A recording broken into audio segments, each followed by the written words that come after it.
성령이 함께하는 왕십리중앙교회 강단에 서서 사랑하는 여러 교우들을 만날 수 있는 축복 주신 하나님께 감사를 드립니다.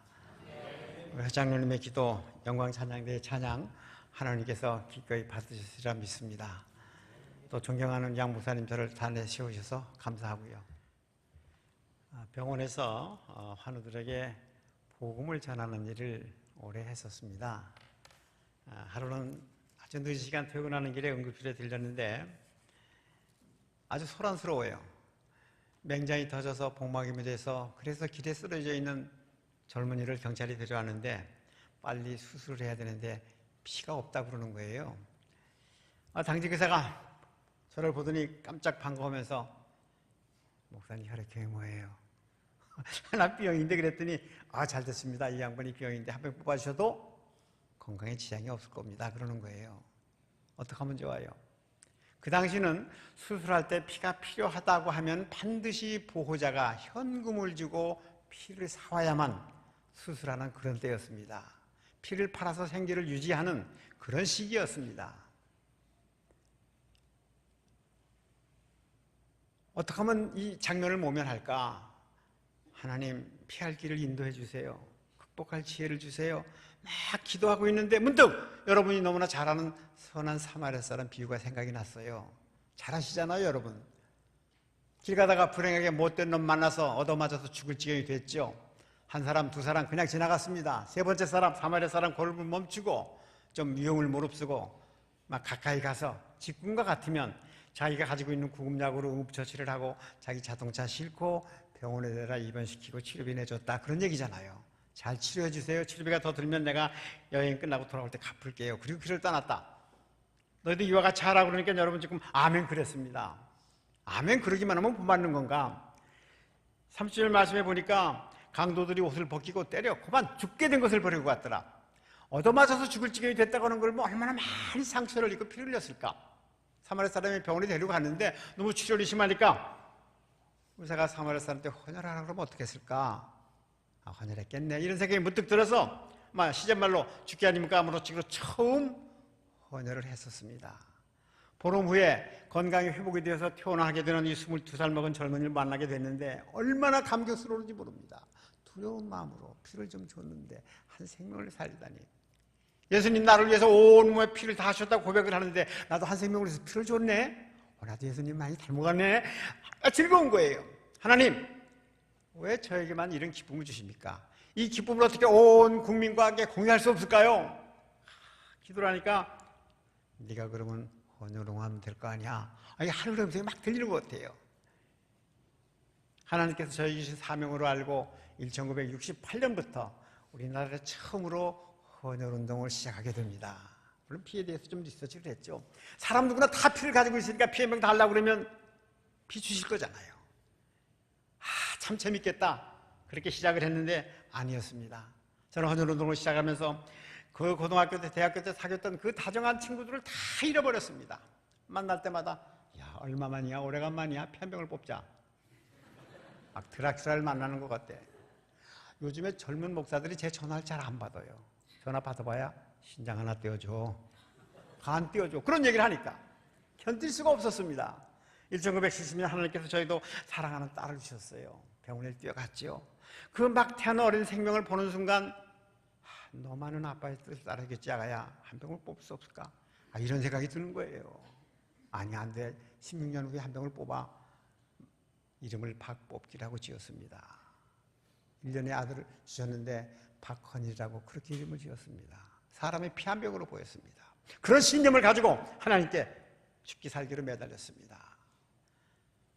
1971년 부활주일이었습니다. 우리나라에서 가장 영향력이 있고 큰 한국교회가 존경하는 한경진 목사님께서 부활주일 예배 저보고 강단에 쓰라고 그랬어요. 1, 2, 3부 설교 다 하세요. 헌혈에 관한 설교를 했죠. 예수님 나를 위해서 온 몸의 피를 다 하셨다고 신앙 고백을 하는데 병 가지고 받았으면 한 12병쯤 될 겁니다. 우리가 헌혈하는 것은 12분의 1을 주는 것인데 우리가 보혈의 공로로 구원을 받는다고 늘 코를 흘리면서 신앙 고백을 하면서 예배가 끝나고 헌혈을 안 하고 집에 가? 헌혈 못한다고 그러면 다음 주일에 무슨 배짱으로 교회를 올 겁니까? 안 그렇습니까? 의학적인 상식을 곁들여서 눈물을 흘리면서 호소를 하니까 절반의 사람들이 헌혈을 했습니다. 많은 교회가 따라하기를 시작을 했습니다. 우리나라의 헌혈운동은 교회가 앞장을 서서 사회운동이 됐습니다. 지난 한 해는 330만 명이 헌혈을 했죠. 젊은이 10사람 가운데 8사람은 헌혈했을 거예요. 만 69세가 안 됐다 그러면 한 번쯤은 헌혈을 해야 내가 그리스도인이라고 자부할 수 있지 않을까 그렇게 생각을 합니다. 물론 헌혈을 하라고 그런 것뿐이 아니라 피가 필요한 사람들이요, 우리한테 오십시오. 우리가 그리스도인의 뜨거운 피를 줄 테니까 수혈받고 건강이 회복이 되어서 교회를 좀 섬기라고 하는 그런 일을 열심히 했는데요. 80년대 말에 저희 형제들이 여럿이 있는데 전부 LA에 이민 가서 살아요. 자리 잡고 사는 형제들이 저한테 물어보지도 않고 초청장을 보내왔어요. 그 사람 쫓아다니면서 피 뽑는 놈이 그만하고 넓은 나라에 가서 살자고. 저희 생활이 굉장히 어려웠습니다. 퇴근해서 집에 가면 어느 날 밥을 안 주고 고구마 2개를 쪄주더라고요. 굉장히 어려웠습니다. 저희 복귀와 헌혈이 초등학교 6학년, 5학년이 됐는데 이민을 가자. 아빠가 됐으면 먹을 걸 마음껏 사주는 거지 우리 냉장고에 맨날 비어있고 먹을 것도 안 사주냐고. 견딜 수가 없었습니다. 지리산 천왕병에 올라가서 하나님께 매달려 부르짖었습니다. 제가 열심히 운동을 해서 헌혈운동은 잘 되고 있는데 왜 이렇게 쌀을 주시기를 인색하셨습니까? 쌀 좀 많이 주시고 이민 안 가도록 좀 도와주세요. 하나님이 원하는 기도가 아니었나 봐요. 결국 비행기를 타고 LA로 이민을 가게 됐는데 이민을 가서 저희 집사람은 그로서리 마켓을 해서 돈을 많이 벌었습니다. 제가 잘 아는 교포 한 분이 뇌출혈로 쓰러졌어요. 병원에 실려갔습니다. 2, 3일이 지났는데 의식이 돌아오지 않는데요. 가족들을 오라고 그러더래요. 저도 궁금해서 따라갔습니다. 의사가 자기가 무슨 죄인이나 된 것처럼 우리가 최선을 했는데 어렵게 됐습니다. 뇌사가 됐습니다. 뇌사가 뭐라고 막 설명을 하는 거예요. 뇌 기능이 완전히 못 쓰게 됐기 때문에 아무리 치료를 해도 소용이 없습니다. 이제 돌아가신 거나 마찬가지니까 죽음으로 인정을 하고 장례치를 준비를 하면 어떻겠습니까? 그러는 거예요. 그 부인 되는 분이 충분히 이해를 하고 알아듣고 예, 그러면 장례치를 준비를 할게요. 그리고 눈물을 뚝뚝 흘리는데 그 의사가 이분은 생전에 장기를 기증한다고는 아무런 의사표시가 없는 것으로 아는데 이분의 장기는 다 건강한데 혹 가족들께서 기증한다고 하면 기증할 수도 있습니다. 그렇게 얘기를 하는 거예요. 여러분 같으면 어떻게 대답할 거예요? 아무 대답을 못하고 눈물만 흘리고 있는데 옆에서 있던 중학교 2학년 딸이 엄마, 아빠가 돌아가셨다는 거지? 그래, 엄마. 엊그제까지 건강했던 우리 아빠가 돌아가셨다고 그런 걸 믿기가 어렵지. 돌아가신 걸 인정한다고 그러면 장기 기증하는 게 뭐 이렇게 어려워요.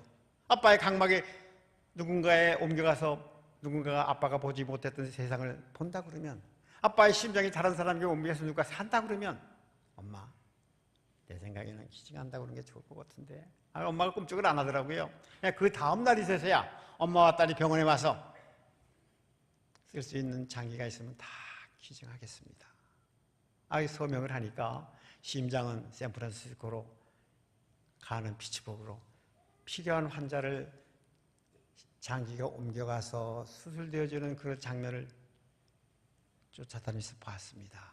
바로 이런 장면을 이렇게 구체적으로 보여주는 것은 고국에 가서 이런 일을 하라고 그러는구나. 하나님께서 두 번째로 준 사명을 알고 80년대 말에 보찜을 싸가지고 가족을 놔두고 여러분 곁에 왔습니다. 이제 27년이 됐죠. 2달에 한 번씩 헌혈할 수 있는 건강을 주셨습니다. 마음껏 일할 수 있는 일터를 주셨습니다. 또 장기 기증 운동을 할 수 있도록 도와주셨는데 어떻게 하나님께 감사를 드릴까? 아브라함이 100세의 아들을 바치려고 한 것처럼 로마서 12장 1절의 말씀 너희 몸을 산 제사로 드리라 이것이 너희 드릴 영적 예배니라 이 말씀의 은혜를 받고 내가 이 운동을 하기 전에 내 몸을 드리는 하나님께 감사의 표현을 하겠다. 그래서 병원에 가서 신장을 기증한 일도 있었습니다.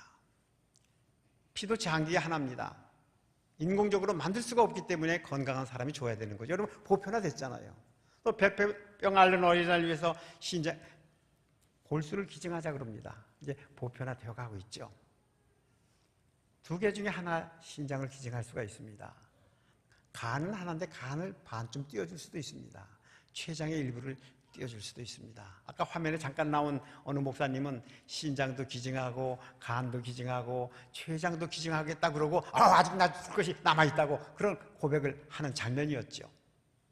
여러분 주먹을 좀 쥐어보세요. 주먹을 보세요. 옆구리 뒤쪽으로 가져가요. 우리 콩팥이라고 그러는 게 있죠. 신장. 우리 몸속에 불순물을 걸러내는 정화조 역할을 하는데 당뇨, 혈압 등등으로 신장이 망가지면 몸속에 있는 불순물을 걸러내지 못하기 때문에 살 수가 없습니다. 요즘 의학이 많이 발달을 해서 망가지면 병원에 가서 기계로 피를 뽑아서 기계로 피를 깨끗게 해서 몸속에 집어넣는 치료를 혈액투석이라고 합니다. 시원한 물 한 모금을 마음대로 먹을 수가 없습니다. 소변을 볼 수가 없습니다. 여러 가지 합병증을 가지고 있기 때문에 오래 살 수가 없습니다. 이렇게 그런 분들이 7만 5천 명이나 되는데 그분들을 위해서 건강한 사람이 신장을 하나 기증해 주면 이식을 받으면 순서람 받은 사람이 건강하게 사는 거예요. 여러분 저 목사 와가지고 건강하니까 신장 하나 기증하자 그러네. 그런 건 아닙니다. 남을 위해서 주기는 매우 어렵습니다. 우리 가족이 아프면 주자. 형제가 아프면 아들이 아프면 아버지가 주고 아버지가 아프면 아들이 줘야 되는데 왜 가족들이 안 줘? 여러분 간혹 보도를 보면 신장을 못 받아서 돌아가시는 분이 1년에 뭐 몇천 명씩이라고 그러지만 가족끼리 준다 그러면 해결이 된다. 여러분이 가족끼리 준다고 마음먹고 살면 건강관리를 잘하게 될 거잖아요. 우리는 신장을 이식받게 되는 사람을 등록을 받고 기증하게 되는 사람도 등록을 받아서 여러 가지 상담을 통해서 매칭을 해서 병원에 가서 수술하게 하는 그런 일을 합니다. 가족 중에 아픈 사람이 있어서 온 가족이 주려고 했는데 건강이 나빠서 줄 수가 없어. 줄 가족이 아무도 없어. 그런 사람들을 우선해서 우리가 도와주는데 이제까지 963명을 도와줬습니다. 아니, 남을 위해서 기증하겠다고 해서 저를 또 찾아오는 거예요. 그러면 그분 검사비를 누가 부담해요? 사전에 건강 여부를 검사하는데 한 180만 원이 드는데 그것을 우리가 부담을 해서 검사를 해서 검사해서 또 불합격되면 기증할 수도 없고 우리나라에서는 남편이 아프면 준다고는 아내는 많아요. 근데 아내가 아프면 준다고는 남편이 좀 적더라고요. 왜 사랑하는 아내를 위해서 안 주겠느냐고 그러면 이제 핑계대지 말고 우리한테 오세요. 와서 다른 가정하고 이렇게 바꿔서 주는 그런 일도 저희가 진행을 합니다. 또 이식을 받기까지 기다리는 시간이 너무 길고 이식을 못 받기 때문에 그런 사람들을 어떻게 우리가 위로해드릴까? 제주에 라파의 집이라고 하는 치료하는 집을 만들어서 제주에 오기만 하면 치료하는 것도 먹는 것도 자는 것도 그리고 안 하는 데는 관광도 하고 그리고 주님과 깊은 교제를 할 수 있는 그런 시설을 운영하고 있습니다. 늘 50명이 새로운 사람이 왔다 가고 사람이 왔다 갑니다. 그런 일을 위해서 여러분 교회가 지난 2014년부터 도와주고 있습니다. 우리나라에서는 연간 뇌사로 세상을 떠나는 사람들이 한 4천 명 정도로 추산을 하는데 기증하는 사람들은 연간 한 400명 정도가 됩니다. 여러분 뇌사로 돌아가시면 안 돼요. 사고사로 돌아가는 거니까 75세 미만의 사람이 갑자기 사고로 인해서 뇌 기능이 100% 못 쓰게 됐을 경우를 얘기를 합니다. 양희찬 상명이라는 군인이 오래전에 군에서 화장실 청소를 하다가 넘어졌습니다. 뇌진탕이 됐습니다.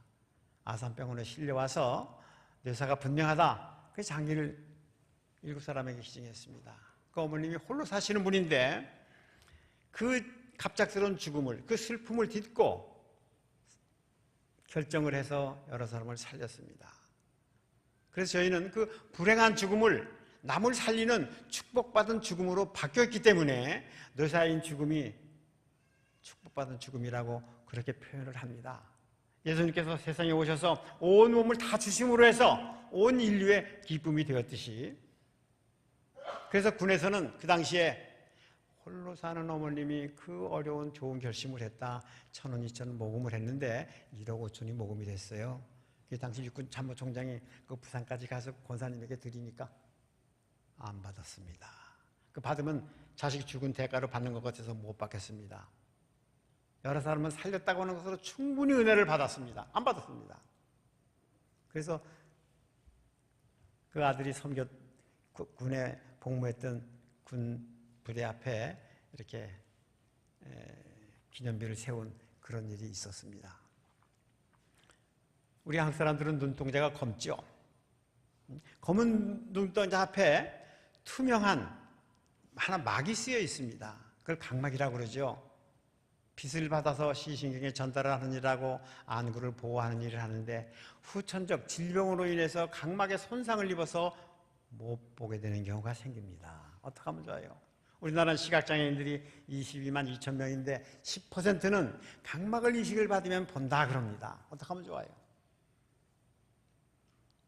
여러분, 축복된 삶을 왕신리 중학교에서 목사님의 좋은 메시지를 들으면서 성도와 교제하면서 마음껏 행복하게 살다가 세상을 떠날 때 천국으로 가게 될 때 나 죽으면 강과 좀 뛰어가세요 라고 마음 먹고 살자. 난 시력이 시원찮은데 시력하고는 관계가 없어요. 전염병으로 돌아가신 분이 아니면 생후 6개월 이후 98세 미만이면 누구나 다 가능합니다. 돌아가시자마자 저희한테 연락을 주면 저희가 병원에 연락을 해서 6시간 이내에 각막을 띄는 겁니다. 각막 뛸 때 아파요? 아프다고 생각하면 살아나는 거죠. 시간은 한 10분이나 15분밖에 안 걸려요. 아무런 변화가 없어요. 여러분, 요즘에 세상 떠나면 가지고 있던 재물 다 가지고 가요? 요즘 전국적으로 화정률이 82%입니다. 불에 태우고 땅속에 묻고 그러기 전에 강과 좀 뛰어가자. 죽는 것도 서러운데 왜 눈을 뽑아가? 그럴 거예요. 우리 국민들이 그래요. 지난해 우리나라에서 27만 명이 사망을 했어요. 각막이 몇 개예요? 2층에 젊은 분들 몇 개예요, 각막이? 54만 개가 어디로 갔습니까? 화장터에 갔어요. 땅속에 묻어. 그리고 안 주는 거예요. 작년에 돌아가시면서 각막을 주신 분들이 81명밖에 없었습니다. 어떻게 하면 좋아요? 미국에서 350만 원씩 수입을 해서 쓰고 있습니다. 여러분, 종합병원 안과에 가서 물어보세요. 수입해서 쓰냐고. 제 얘기가 아니에요. 전 아는 분이 요즘 많이 돌아가신다고 그래요. 돌아가면 상가에 빨리 뛰어가서 가족들한테 위로하면서 좋은 일 좀 하시라고, 각막 좀 내놓으라고 그런 얘기를 합니다. 불교 국가인 스리랑카는 각막 기증에 극락체계를 가. 그렇게 선전을 해서 국민의 50%가 등록을 했다고 그래요. 미국 사람들은 전 국민의 53%가 등록을 했습니다. 두 사람 중에 하나가 기증한다고 그런 거예요. 우리는 100명 중에 두 사람 기증한다고 그랬어요. 이제까지 저희가 열심히 일을 하는데요, 120만 명 등록받았어요. 오늘 2부에서도 제 생각에는 오신 분들이 그냥 젊은 분들이 많고 그래서 그냥 다 했으면 좋겠는데 다 안 했어요. 다 했으면 좋겠는데 교회에 오면은 성가대원들은 다 해주더라고요. 정말이에요. 오늘 교회 처음 나온 분 계세요? 처음 나온 기념으로 각막 기증을. 전 그렇게 생각해요. 내가 그리스도인이라 그러면, 내가 사도신경을 고백한다고 그러면, 몸의 부활과 영생을 믿는다고 고백을 하면서 살아서 주는 건 못한다고 그래도 세상을 떠난 다음에 못 준다고 하면은 내가 어떻게 그리스도인이라고 그럴 수 있을까? 안 그럴까? 그런 안타까운 감을 늘 가집니다. 목사님, 저는 그런 생각을 가져요. 교회가 세례를 베풀 때 장기기증 등록해 세례 준다. 그럴 수 있으면 얼마나 좋을까? 진짜 서울의 어느 교회가요, 72명 장로 장립도 하고 안수집도 장립하는데 온 가족이 장기기증 등록해야 장립도 주고 한다고, 임시식을 한다고 해서 다 받은 일이 있었습니다. 우리 한국교회가 어린이, 노인 다 헐고 없이 1000만 명이 다 해도 국민의 20%잖아요. 어떻게 하면 좋아요? 오늘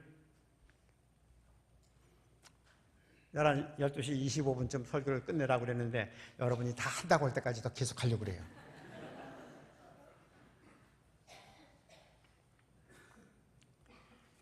각막을 주면서 사랑을 주고, 빚을 주면서 사랑을 주고, 사랑을 주면서 그리스도를 접목해 함으로써 주는 이는 줌으로써 축복을 받고, 받는 이는 빚과 사랑을 받을 뿐이 아니라 영원 구원을 받는 놀라운 축복이 임할 것입니다. 마지막 말씀입니다. 근데 온통 삶 전체가 그리스도의 것입니다. 그래서 난 죽는 것도 이득이 된다고 생각을 합니다. 그러나 내가 좀 더 살아서 보람 있는 일을 할 수 있다 그러면 나는 죽는 것이나 사는 것이나 어느 것이나 자유스럽게 선택하겠습니다 라고 한 바울 사도의 고백이 여러분과 저의 고백이 되기를 그리스도의 이름으로 축원드립니다.